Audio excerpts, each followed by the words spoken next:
কোনো ব্যক্তির ব্যক্তিত্ব কিভাবে তৈরি হয়? আপনার কি মনে হয় যে ব্যক্তি জন্ম থেকে তার স্বভাব নিয়ে জন্মায়, নাকি আপনার মনে হয় যে এই প্রকৃতি ব্যক্তির জন্য তার নিয়তি রচনা করে? না, এরকম একেবারেই হয় না। আমি আপনাকে বোঝাচ্ছি। যখনই বৃষ্টি পড়ে কোনো বিন্দুর দিকে দেখবেন, এবার এই বিন্দু যেখানে পড়ছে তার উপরে নির্ভর করছে তারপর কি হবে। যদি এই বিন্দু পড়ে কোনো ক্ষেতের ওপরে, তাহলে কোনো নতুন ফসলের জন্ম দেবে। যদি সেই গরম কড়াইতে পড়ে তাহলে বাষ্পীত হবে। যদি সে কোনো সাপের মুখের ভেতরে পড়ে তাহলে বিষ তৈরি হবে। ঝিনুকের ভেতরে পড়লে মুক্ত তৈরি হবে।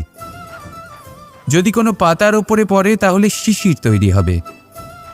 একই বিন্দু, কিন্তু তার সঙ্গত তার ভবিষ্যৎ এবং ব্যক্তিত্ব নির্ধারণ করবে।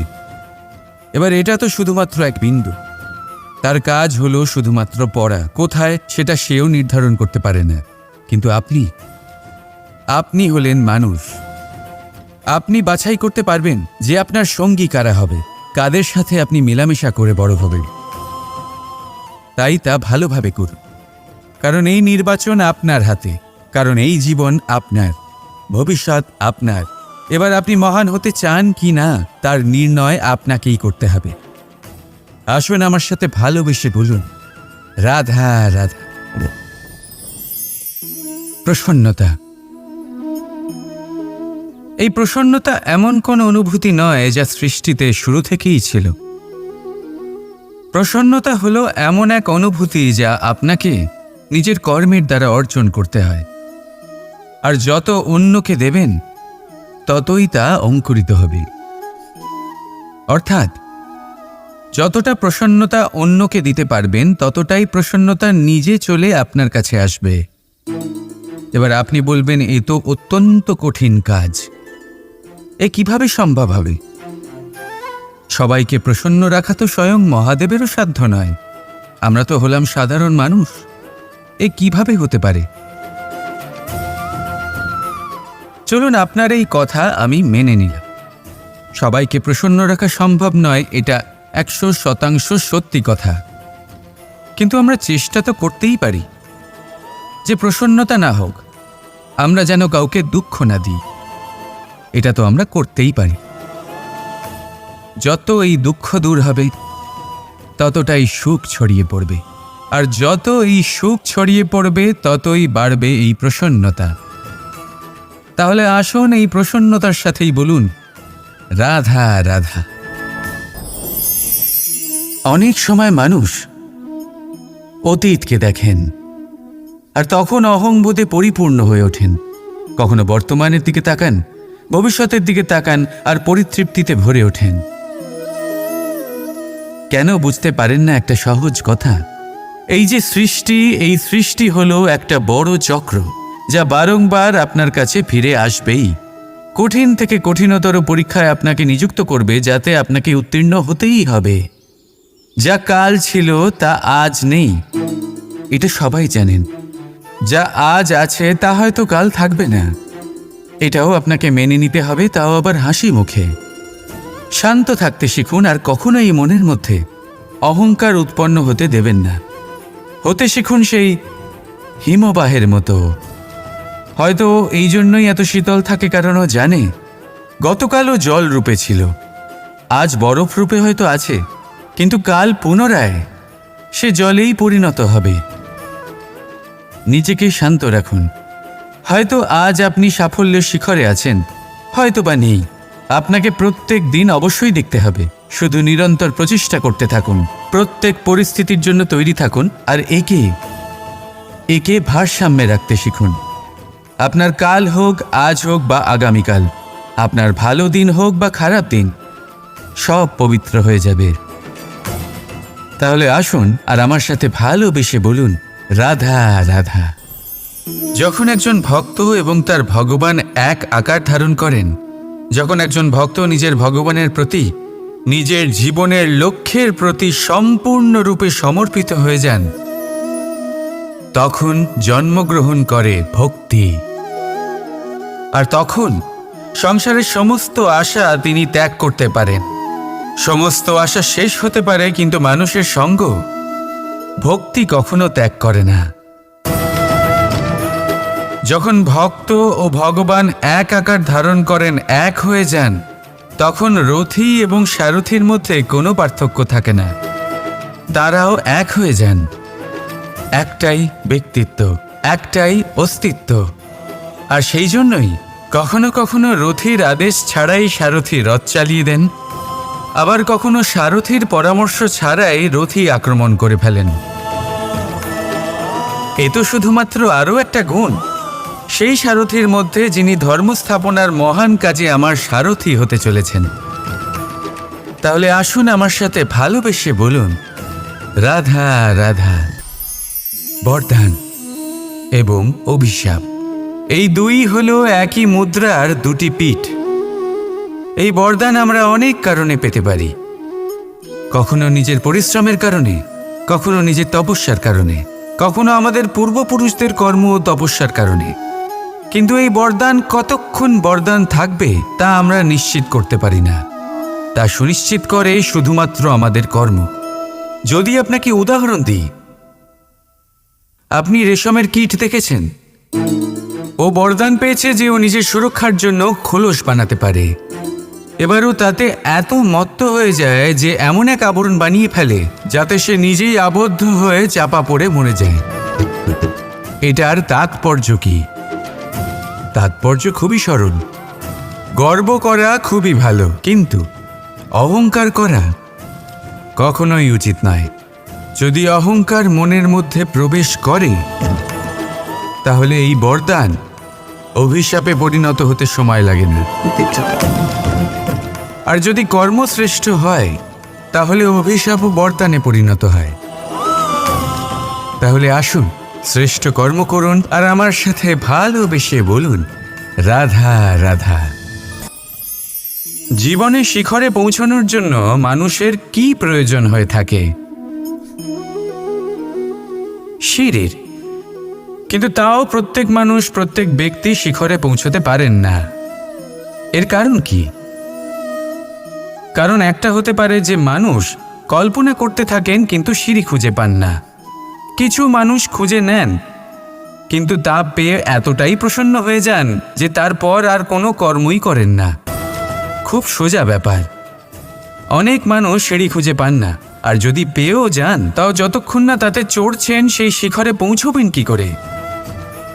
যতক্ষণ না আপনি পরিশ্রম করছেন, যতক্ষণ না সেই সিঁড়িতে আপনি চড়ছেন, যতক্ষণ না ক্লান্ত হচ্ছেন, আপনার পায়ে হাঁটুতে ব্যথা না হচ্ছে, ততক্ষণ এই শিখরে পৌঁছানোর সৌভাগ্য লাভ করতে পারবেন না। তাহলে কল্পনার সাথে কর্ম করুন, পরিকল্পনার সাথে পরিশ্রম করুন, সব কিছু পাবেন। আসুন আমার সাথে ভালোবেসে বলুন, রাধা রাধা। মহাদেব, সেই দেবতা যিনি মহান, যাকে দেবতাদের দেবতা বলা হয়, যিনি হলেন আমার আরাধ্য। কখনো আপনার মনে এই প্রশ্ন এসেছে যে শিবকেই কেন মহাদেব বলা হয়, অন্য কোনো দেবতাকে কেন বলা হয় না? সেই কারণ মহাদেবের মধ্যে, ওনার মধ্যে এমন এক বিশেষ গুণ রয়েছে যা অন্য কারোর নেই।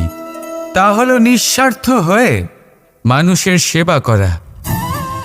যদি প্রয়োজন পড়ে, যদি সৃষ্টির পথে বিনাশের কালো মেঘ ছেয়ে থাকে, তখন নিজের প্রাণের চিন্তা না করে হলাহল পান করার জন্য প্রস্তুত থাকেন মহাদেব। আর এই অদ্বিতীয় ত্যাগের জন্যই শিবকে মহাদেব বলে ডাকা হয়। এবার যদি কোনো মানুষও নিঃস্বার্থ ভাবনার দ্বারা নিজেকে অর্পণ করে দেয় এই জগতের কল্যাণের জন্য, মানুষের সেবার জন্য, তাহলে তিনিও মহাপুরুষ, মহামানব হতে পারেন। যদি কেউ অভুক্ত থাকেন, তাহলে নিজের থালা থেকে অর্ধেক খাবার তাকে দিয়ে দিন।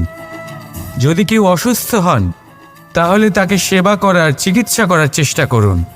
এই জীবন শুধু নিজের জন্য নয়, অন্যদের প্রতি, সমস্ত সংসারের প্রতি উৎসর্গ করুন।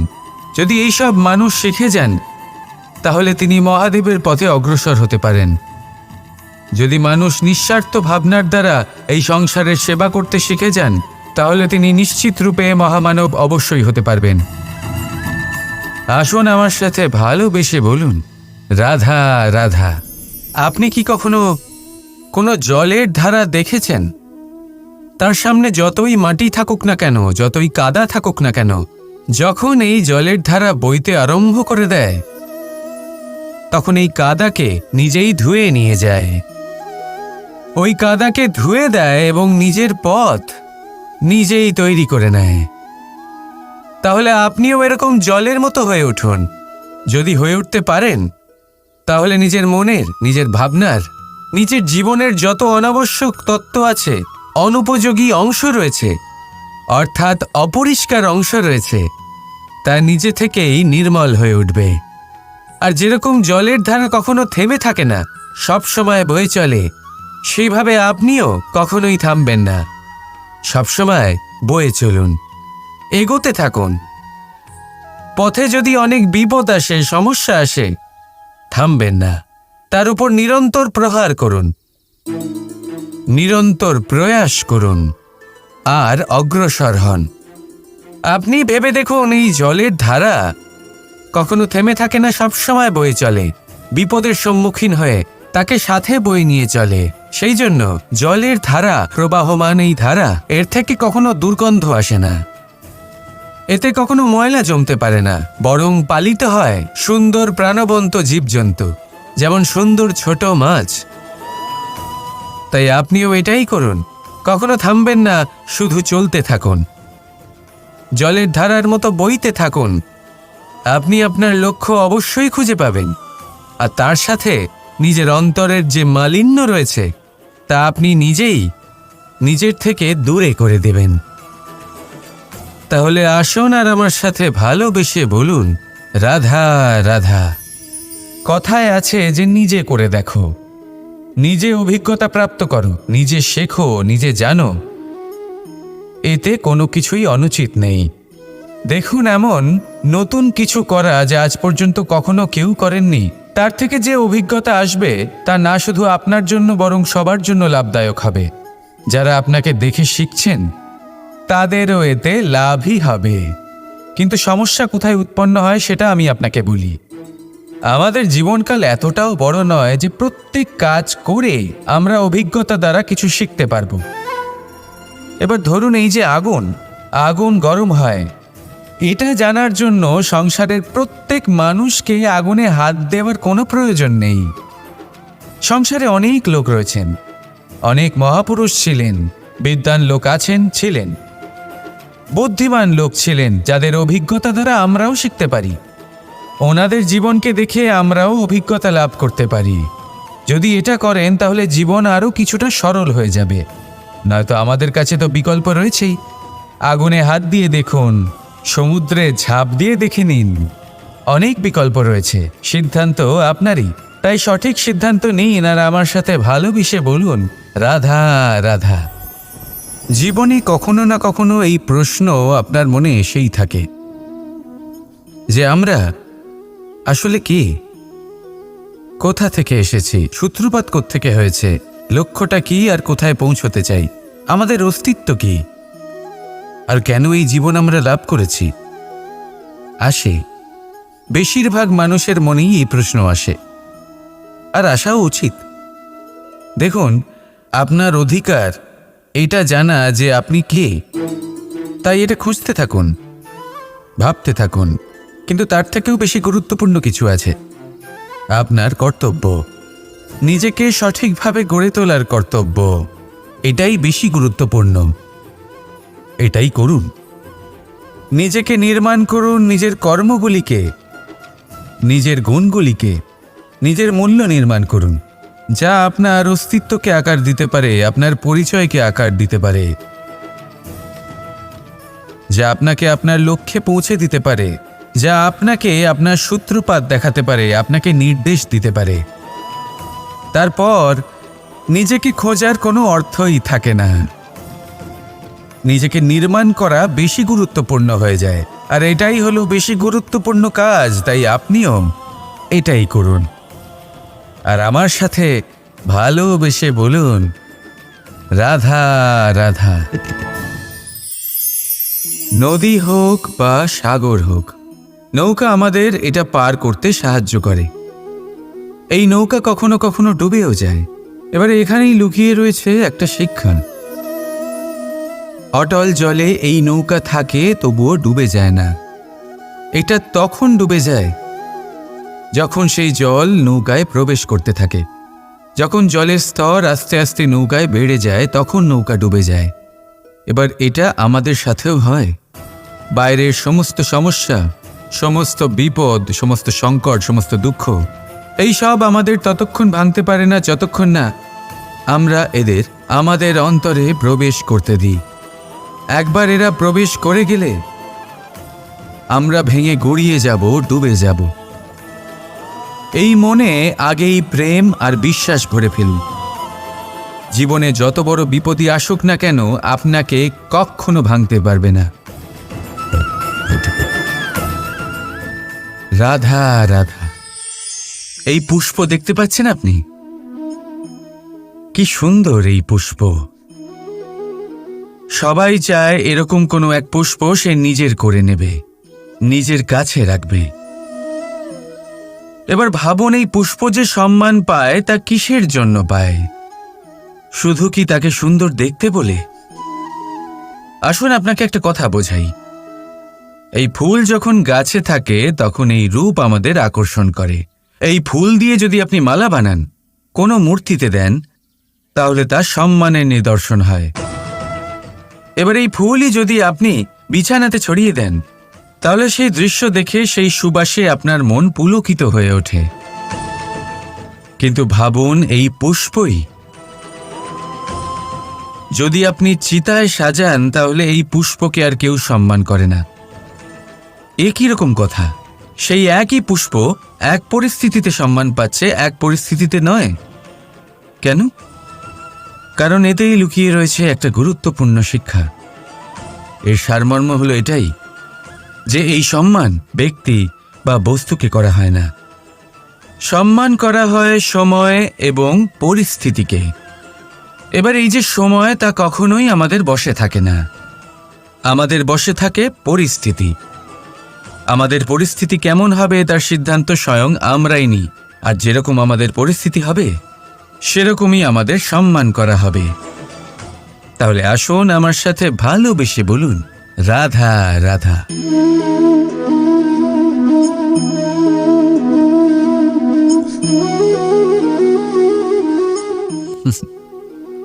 এবারে আপনারা ভাবছেন যে আমি এত একাগ্রতার সাথে এই পিঁপড়েকে কেন দেখছি। আপনাকে বলি যে আজ এই পিঁপড়েকে দেখে আমি মন্ত্রমুগ্ধ হয়ে গেছি। ওর রূপ বা ওর আকার দেখে নয়, এই পিঁপড়ের প্রচেষ্টা দেখে।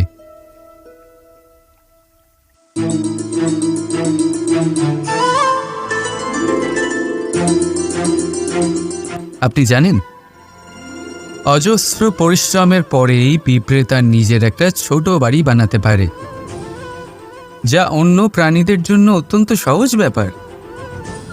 তাই পিঁপড়ের জন্য তার জীবনের সবচেয়ে বড় ঘটনা, সবচেয়ে বড় সাফল্য তার।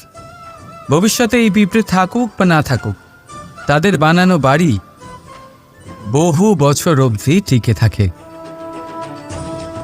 জীবনে সাফল্যের সাথেও ঠিক এমনটাই ঘটে।